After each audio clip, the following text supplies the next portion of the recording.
नमस्कार दोस्तों। जैसे आज बीएसटीसी का पेपर हुआ और हम इसके हिंदी के क्वेश्चनों के लिए लाइव हुए हैं और आज हम देखेंगे हिंदी के 30 क्वेश्चन आए इसमें से।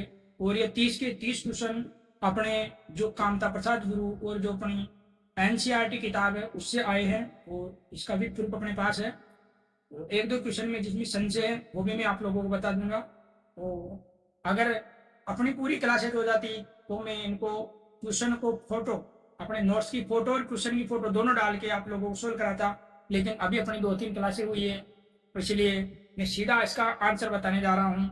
और आइए आज बीएसटीसी का पेपर सोल्व करते हैं और इसमें आपके कितने आंसर सही हुए देखते हैं।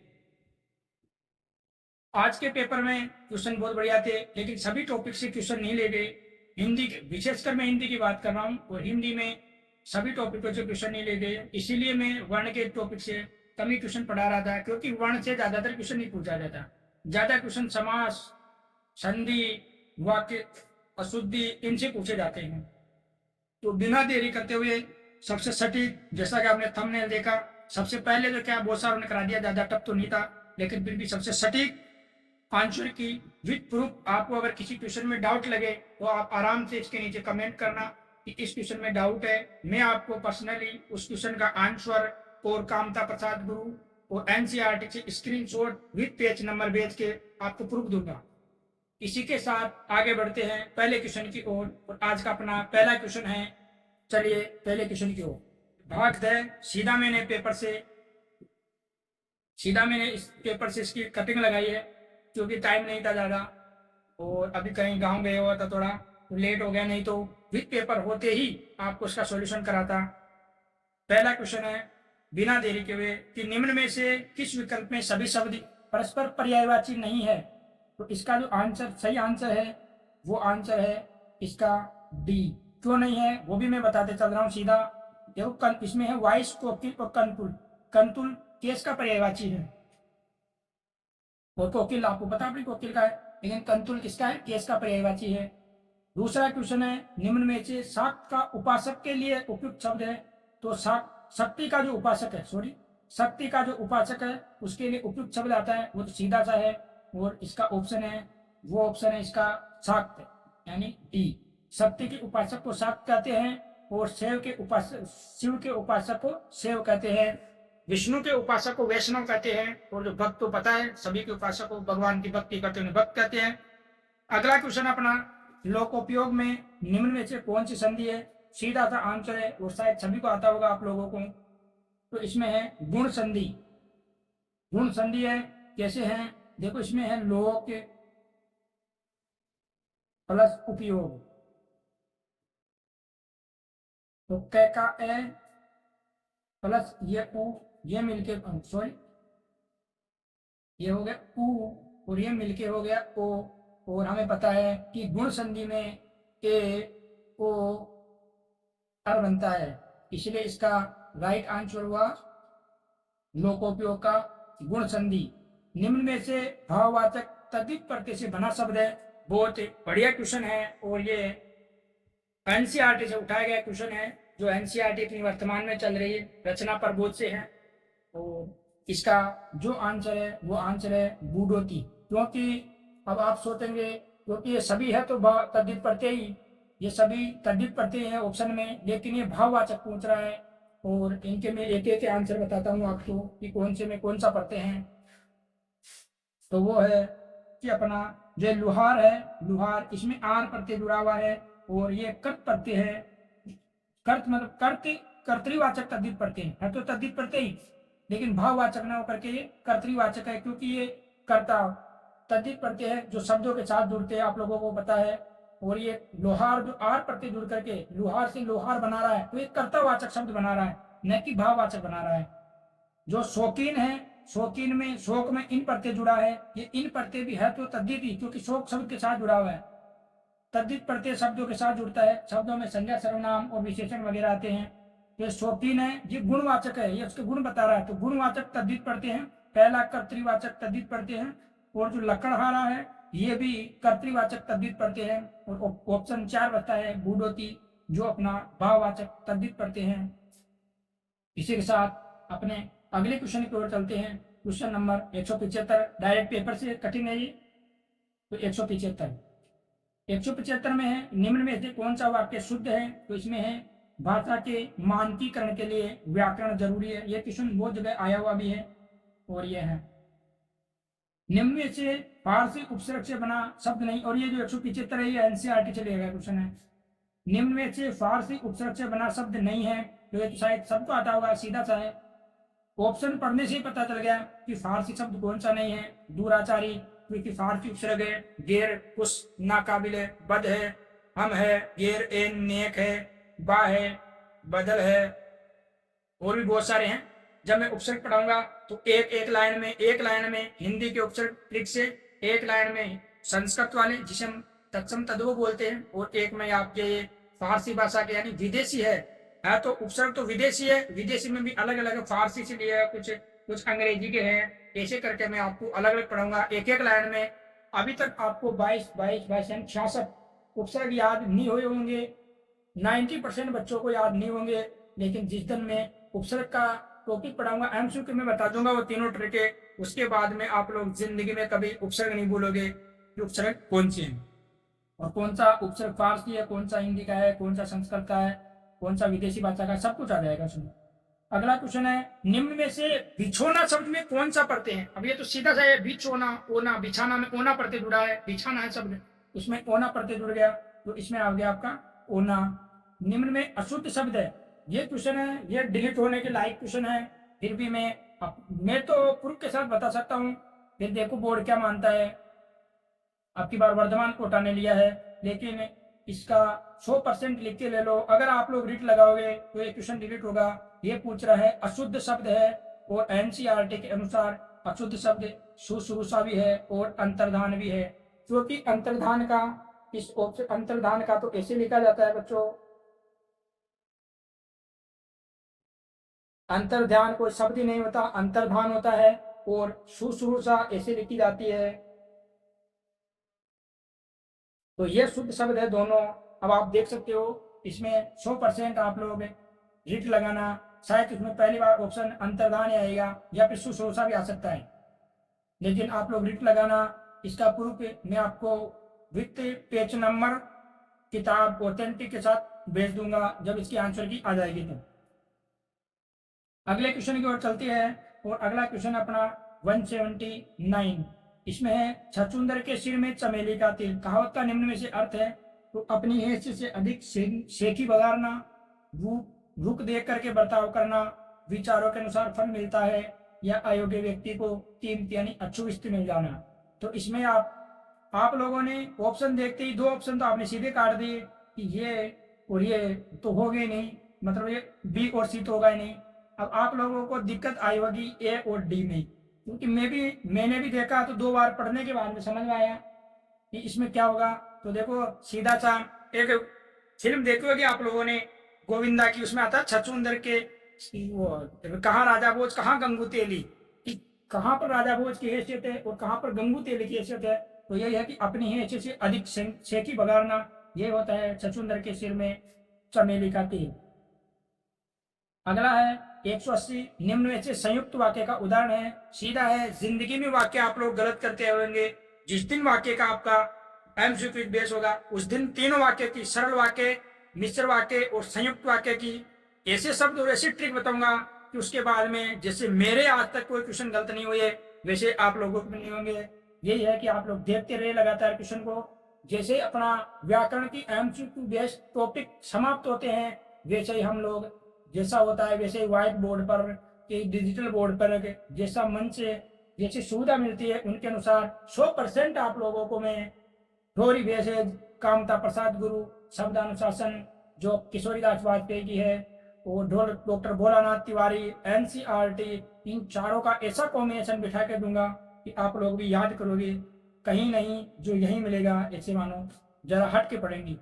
और इसमें है संयुक्त वाक्य, सीधा सा है, मैं दिल्ली गया और मेरी पत्नी आगरा गई। इसमें है संयुक्त वाक्य में आता है और, एवं, वह, तथा, या, अथवा, वहां, कि वहां, लेकिन, किंतु, पर, परंतु, मगर, वरन, बल्कि, ये शब्द आते हैं संयुक्त वाक्य में आते हैं। 100% है। इन सबकी मैं ट्रिक आगे बताऊंगा। आज ज्यादा समय खराब नहीं करते हुए सीधा सा पेपर को सोल्व करते हैं। अगला क्वेश्चन है, आंखों से परे के लिए उपयुक्त शब्द है। तो जो आंखों के सामने होता है उसे प्रत्यक्ष कहते हैं, जो आंखों के सामने न हो उसे परोक्ष कहते हैं। और जन्मान्य, जो जन्म से अंधा है, जिसे दूरदर्शी, दूर की देखने वाला दूरदर्शी होता है। निम्न में से किस विकल्प में परस्पर विलोम शब्द नहीं है? यह भी सीधा सा है। सलाह का प्रशंसा, क्योंकि प्रशंसा का निंदा होती है। उल्टा सुल्टा कैसे भी पढ़ो, प्रशंसा की निंदा होती है। सूखे का आदर होता है। विधि का निषेध है। सुलभ का दुर्लभ है। निम्न में से बहुव्रीहि समास का उदाहरण है, और यह भी सीधा सा है। बहुव्रीहि समास है। त्रिनेत्र, तीन है नेत्र जिसके, जिसे बोलते गणेश जी। तीन भुजाओं वाला दिग् हो गया, जिसे बोलते त्रिभुज। क्रोधाग्नि, क्रोध रूपी अग्नि है, तो इसमें कौन सा समास हो गया? कर्मधारय हो गया। शीत और उष्ण में आपका, इसमें आप समास दे सकते हो, द्वंद्व समास है शीत और उष्ण में। अगला समास है, समास के बेसिस शानदार ट्रिक, ऐसे ट्रिकली और पूरी थोरो बेसिस। ऐसे नहीं कि ट्रिके ट्रिके पर वन लाइनर करके सारी बर्बाद कर दी पढ़ाई को। वन लाइनर चीज अच्छी है, लेकिन पहले आप लोग इसकी पूरी थोड़ी बेस पढ़ोगे, उसके तह तक जाओगे, उसके बाद में वन लाइनर अच्छी है। अगर आप डायरेक्ट सीधा वन लाइनर पढ़ते हो तो आप लोगों से ज्यादा मूर्ख कोई है ही नहीं। वन लाइनर सीधी रटन प्रणाली पर आधारित है। वन लाइनर से डायरेक्ट सीधा पढ़ा हुआ कभी भी विस्तृत पेपर सही कर ही नहीं सकता, क्योंकि वन लाइनर सीधा रटाने का काम करती है। तो वन लाइनर, ये नहीं है कि गलत बता रहा हूं मैं, वन लाइनर बहुत अच्छी चीज है, लेकिन पहले आप लोगों को विस्तृत पढ़ना होगा। 0 से लेकर के 100 तक पढ़ना होगा, परस से हर्ष तक पढ़ना होगा। फिर उसके बाद में वन लाइनर से सीधा सीधा रिवीजन लगाने के लिए बहुत अच्छा है। और वन लाइनर में ऐसे ऐसे फैक्ट आ जाते हैं जो आप विस्तृत नहीं पढ़ सकते, वो वन लाइनर में याद रह सकते हैं। वन लाइनर अच्छी चीज है, लेकिन पहले आप लोगों को विस्तृत पढ़ना होगा, ये हमेशा याद रखना। अगला क्वेश्चन अपना 184वां है, ये सीधा पेपर से उठाए हुए हैं, और ये भी है। निम्न में से अशुद्ध शब्द है। एकत्र सही है, नीरस सही है, और ये मंत्रिमंडल। मंत्रिमंडल शब्द गलत है, क्योंकि जब मंत्री में मंडल जुड़ता है तो फिर मंत्री की मात्रा छोटी हो जाती है। पहले तो मंत्री जी बड़े होते हैं, लेकिन पूरा मंडल कैबिनेट हो जाए तो अकेले मंत्री जी की कुछ नहीं चलती, क्योंकि मंडल में अपने प्रधानमंत्री जी भी आ जाते हैं, मुख्यमंत्री जी भी आ जाते हैं। वैसे अकेले कैबिनेट मंत्री भी मंत्री होते हैं, लेकिन मंडल जुड़ते फिर मंत्री जी छोटे हो जाते हैं, मंडल के साथ जुड़ जाते हैं। याद रखो, इसे याद रखो, ठीक है, जो हमेशा कभी भूलते नहीं। नियम में से संधि विच्छेद है, तो सही संधि विच्छेद पूछ रहा है, और शायद तो आप सबको आ भी गया होगा। सीधा है, दिग्धन विजय, दिग्विजय होता है। ये वागधन होना चाहिए था, वागेश। ये षडधन आनन, तो षट आनन है, तो षटधन आनन का षड आनन होता, और ये षटधन मास का षणमास होता। लेकिन इसमें सही संधि शब्द पूछ रहा है, वो दिग्धन विजय है, और कह का गए तीसरे में बदला है। इसे आप जस्ट को संधि कहते हो। संधि भी पढ़ेंगे हम लोग, तो सीधा ट्रिक से और मेथड से पढ़ेंगे, ताकि वो नियम भी है, 20 नियम 24 नियम है टोटल, एक एक पढ़े तो इसको मैं संधियों का नाम के रूप में आप लोगों को 7 संधि के नाम और 2-3 प्लस जोड़ करके पूरी व्यंजन संधि पढ़ा देंगे, जिनमें आपके 25 नियम आ जाएंगे। वो सब थोड़ी बेसिस पर होगा। अभी 10-15-20 दिन में अपने ये एमसीक्यू बेस जो सीरीज चलाई है हमने, ताकि आप लोगों को पता चले कि भाई हाँ, थोड़ी बेसिस पे आप अपना टाइम दोगे तो इनसे ही पता चल जाएगा ना कि टीचर कैसा पढ़ाएगा, इनके पास क्या मैटर है। देखो, अपनी ओर से मैं कुछ नहीं बता सकता। हिंदी तो मैंने बढ़ाई नहीं है, कामता प्रसाद गुरु ने और अपने किशोरीदास वाजपेयी ने पहले बना दी, मैं तो उसी को ही तो बता रहा हूँ। सभी उसी को बताते हैं, लेकिन वो समझाने का तरीका अलग है, पढ़ने का तरीका अलग है। अब बहुत सारों को कामता प्रसाद समझ में नहीं आती, कहते कुछ काम की नहीं। काम की कैसे नहीं है? कामता प्रसाद गुरु से तो हिंदी आई है, काम की कैसे नहीं है? लेकिन उनको खुद को समझ में नहीं आती, क्योंकि उसकी भाषा बहुत जोरदार है, पूरी साहित्यिक भाषा उसके से मानो भाषा में, और वो भाषा समझ में नहीं आती, क्योंकि उसको 10 बार 20 बार पढ़ना पड़ता है, एक एक चीज को समझना पड़ता है। पूरी कॉन्सेप्ट बेस पढ़ो, तब कामता प्रसाद गुरु समझ में आती है। मैं बहुत सारों को पूछता हूँ, कामता प्रसाद गुरु तो हमारे साथी है, वो कहते हैं यार कामता प्रसाद गुरु में कुछ नहीं, अपने काम की चीज 20 पेज है। 20 पेज कैसे? पूरी व्याकरण तो कामता प्रसाद गुरु के ऊपर ही आधारित है। तो ज्यादा बातें नहीं करते हुए आगे बढ़ते, क्योंकि आज पेपर सोल्व कर रहे हैं हम लोग। अगला क्वेश्चन है, निम्न में से भवन भुवन शब्द का युग में सही अर्थ होगा। तो ये तो सीधा सा है, भवन यानी घर, भुवन यानी संसार होता है। गाने वाने भी सुन लिया करो कभी, क्योंकि 4 भवन और 14 लोक में है ना, तो भवन भुवन यानी 4 भवन, भुवन यानी होता है संसार, और भवन यानी घर पढ़ते हो लोग। निम्न में से अन्वेषण का सही संधि विच्छेद है, और ये तो सीधा सा है कि अन्वेषण है, और इसमें जन संधि है। इको यण से जो सूत्र लगता है उसके अनुसार ये संधि होती है, और इसमें अनुदन एषण से अन्वेषण होता है। देखते हैं, लिखते चलिए आज आपके कितने क्वेश्चन सही हुए, और जिस दिन आप मेरे द्वारा पढ़ाई हुई व्याकरण पढ़ोगे तो उसके बाद में आपके साहित्य कोई क्वेश्चन गलत हो, अब ये मैं ये नहीं कह रहा कि मैं बेस्ट पढ़ाता हूँ, मुझसे भी अच्छी पढ़ा चुके और पढ़ाते हैं, लेकिन देखो सबका अपना अपना अलग अलग तरीका है, कोई कैसे समझाता है, कोई कैसे समझाता है। मैं कभी टीचरों के नहीं समझाता, मैं खुद विद्यार्थियों के समझता हूँ। मुझे पता है कि मैंने कैसे समझी थी, कितनी सरल रूप से, कितना सीधा समझाता, तब जाके समझ में आई है। ये नहीं कि शिक्षक बनने के बाद में हम थोड़ा लेवल चेंज कर दें। देखो फर्क तो पड़ता ही है कि जैसे जैसे पद बढ़ता है वैसे हर चीज का तरीका बदलता है, लेकिन मैं खुद विद्यार्थियों के पढ़ता हूँ। मैं कभी नहीं सोचता कि मैं हिंदी का शिक्षक हूँ, मैं हिंदी का एक अच्छा विद्यार्थी बनना चाहता हूँ, बना रहना चाहता हूँ, हमेशा सीखना चाहता हूँ, क्योंकि हिंदी आप अपने पूरी जीवन में नहीं सीख सकते हो पूरी, बहुत बड़ी हिंदी है। अगला क्वेश्चन है, निम्न में से संप्रदान तत्पुरुष का उदाहरण है। तो संप्रदान कारक में आता है संप्रदान के लिए, और इसमें के लिए कहा जुड़ता है, तो हवन के लिए सामग्री, तो सीधा सा ऑप्शन इसका पहला, हवन के लिए सामग्री। निम्न में से कौन सा युग्म शब्द अशुद्ध पूछा है? इसमें अशुद्ध है तो प्रस्थान यानी जाना, तो आगमन यानी आना, निष्काम, सकाम, करुणा, निष्ठुर, ये तीनों सही है। अशुद्ध है राग रंग, क्योंकि राग का होता है लय और रंग का होता है वर्ण, तो ये अशुद्ध है। निम्न में से पंचरत्न का सही समास विग्रह होगा, और इसमें आप लोगों को शायद सीधा ही पता चल गया होगा कि 5 रत्नों का समाहार है वो दीगु है।